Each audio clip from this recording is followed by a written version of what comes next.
Halo Sobat Movie, selamat datang di channel kesayangan ini. Di episode kali ini, saya akan merangkum film Snowpiercer. Film ini sudah memiliki 3 season. Jika kalian suka dengan film series ini, silahkan tulis lanjut di kolom komentar. Dan tanpa basa-basi lagi, ini dia Snowpiercer season 1 episode 1.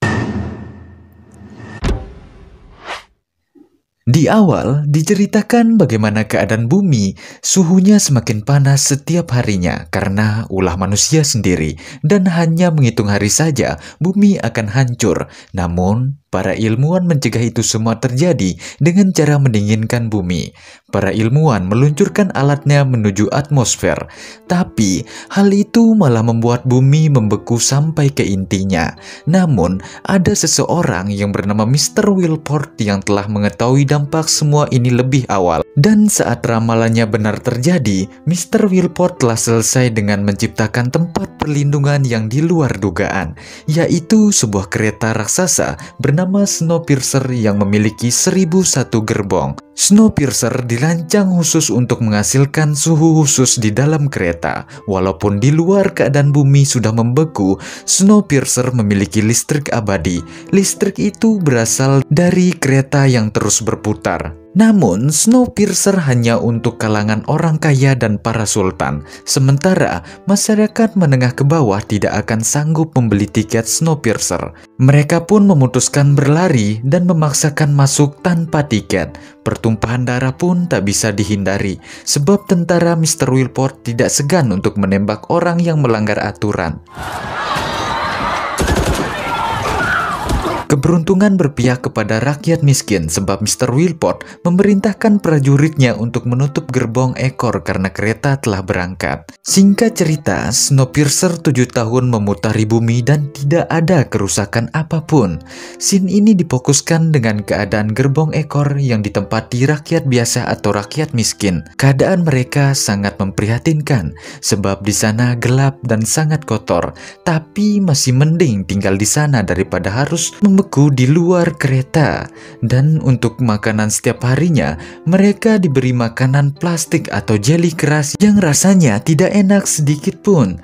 Tapi daripada mati kelaparan, mereka semua tidak punya pilihan lain dan terpaksa memakannya. Karena muak dengan perlakuan para petugas dengan gerbong ekor, mereka semua mengatur rencana pemberontakan karena tidak tahan lagi dengan aturan Mr. Wilport dan akan mengambil alih kereta Snowpiercer. Namun, rencana tersebut ditentang oleh Layton. Layton merupakan tokoh utama dari film ini. Ia memiliki karakter yang cerdas namun sedikit emosional. Layton tidak setuju dengan rencana teman-temannya karena ia merasa mereka harus merencanakan rencana dengan matang karena mereka semua belum tahu yang akan mereka hadapi di depan sana. Layton mengingatkan mereka tentang pemberontakan 4 tahun yang lalu dan yang terjadi adalah banyak dari mereka yang mati dan 13 orang diberi hukuman tangannya dipotong. Namun, si Pai yang keras kepala meyakini mereka semua. Ia berkata, jatah makanan mereka terus berkurang setiap harinya. Ditambah lagi, setiap wanita di gerbong ekor disteril untuk tidak bisa memiliki anak dan hanya menunggu mereka semua semakin tua, sakit-sakitan dan meninggal. Tidak ada sedikit pun keadilan untuk warga gerbong ekor. Layton pun tidak punya pilihan lain dan memilih setuju dengan rencana mereka semua. One tail, Layton. One tail. One tail. One tail. Sedikit informasi, Layton memiliki teman yang sangat ia percaya yang bernama Josie. Josie ini merupakan ibu angkat dari anak kecil yang sangat cerdas bernama Mile.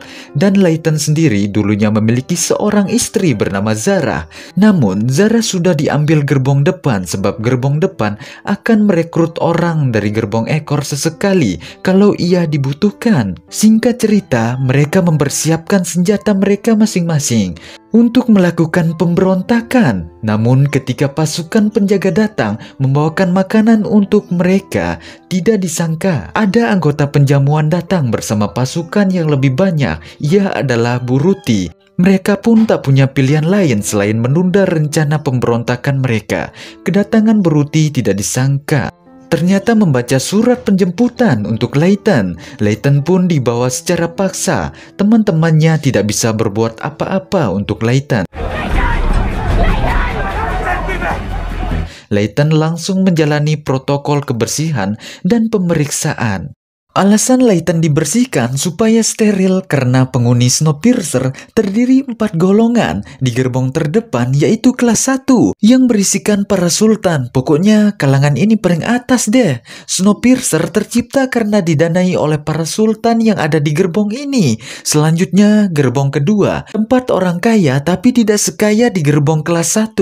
Berikutnya gerbong ketiga, terlihat biasa-biasa saja tetapi mereka sanggup membeli tiket Snowpiercer. Dan yang terakhir adalah gerbong keempat, yaitu gerbong ekor tempat tinggal Layton. Dan terdapat organisasi keamanan di Snowpiercer. Yang pertama pasukan penjaga yang sangat banyak jumlahnya dan dipimpin oleh Komandan Nolan. Yang kedua ada pasukan rem yang dipimpin oleh Parosi. Jumlah mereka tidak sebanyak pasukan penjaga, namun tugas yang diberikan sangatlah inti. Seperti Bastille dan Osweiler yang sedang mengantar Layton untuk bertemu dengan Pak Rossi atasan mereka. Ketika sampai di salah satu ruangan, Layton langsung menutup matanya sebab ia sudah 7 tahun lamanya tidak melihat cahaya matahari. Akhirnya, Layton bisa melihat sinar matahari dan melihat keadaan bumi yang membengku diselimuti es. Layton pun kembali dibuat terpukau saat dirinya diberi sepotong roti dan kuah saus. Layton pun langsung menyantapnya dengan sangat lahap.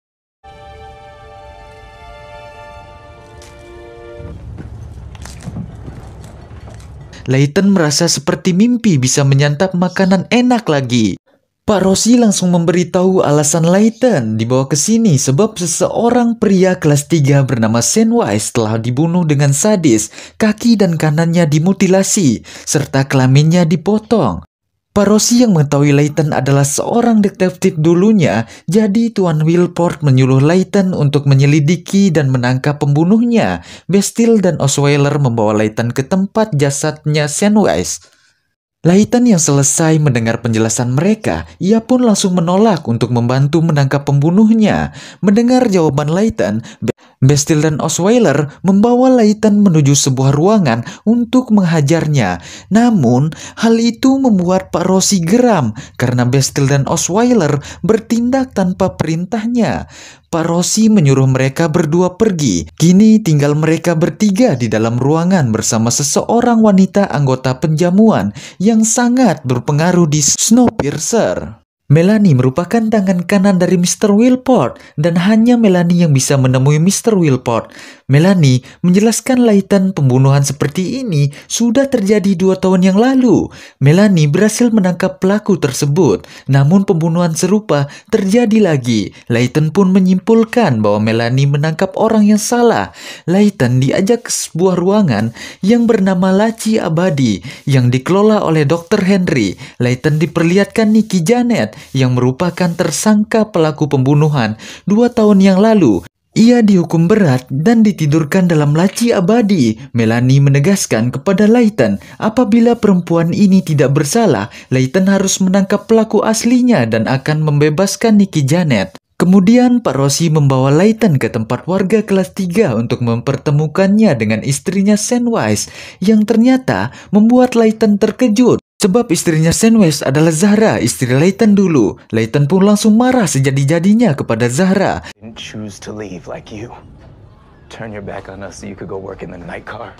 Sebab ia tidak habis pikir ia meninggalkannya dan menikah lagi dengan orang kelas 3. Zahra pun tidak terima dan kembali memarahi Layton. Karena dulu sebelum bumi membeku, ia ingin mati bersama keluarga Layton. Namun Layton keras kepala dan membawa Zahra ke Snowpiercer hingga harus menderita di gerbang ekor. Zahra tidak menyesal sedikit pun meninggalkan Layton dari gerbang ekor. Zahra menegaskan bahwa ia lebih baik mati daripada tinggal di sana. Dan yang paling jengkelnya adalah bahwa keterlibatan Layton atas kasus ini, yaitu Zahra yang memberitahu bahwa Layton adalah seorang detektif dulunya.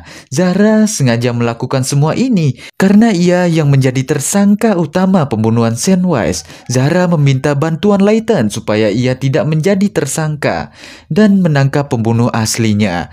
Pak Rossi membawa Layton ke gerbong pertanian untuk menemui Melanie. Setelah Melanie datang, ia menanyakan ke Layton apakah ia siap memecahkan kasus pembunuhan ini. Melanie menekankan jika kasus ini tidak terpecahkan, pasti akan menimbulkan ketidaktertiban di Snowpiercer. Apabila Layton berhasil, Melanie menjanjikan Layton pindah ke kelas 3. Layton pun bersedia dengan syarat penduduk gerbong ekor dipindahkan ke kelas 3. Melanie langsung menolak syarat dari Layton dengan mentah-mentah sebab warga kelas 3, 2, dan 1 pasti akan menentangnya. Karena belum mendapat titik terangnya, Layton dibawa dan akan ditahan sementara.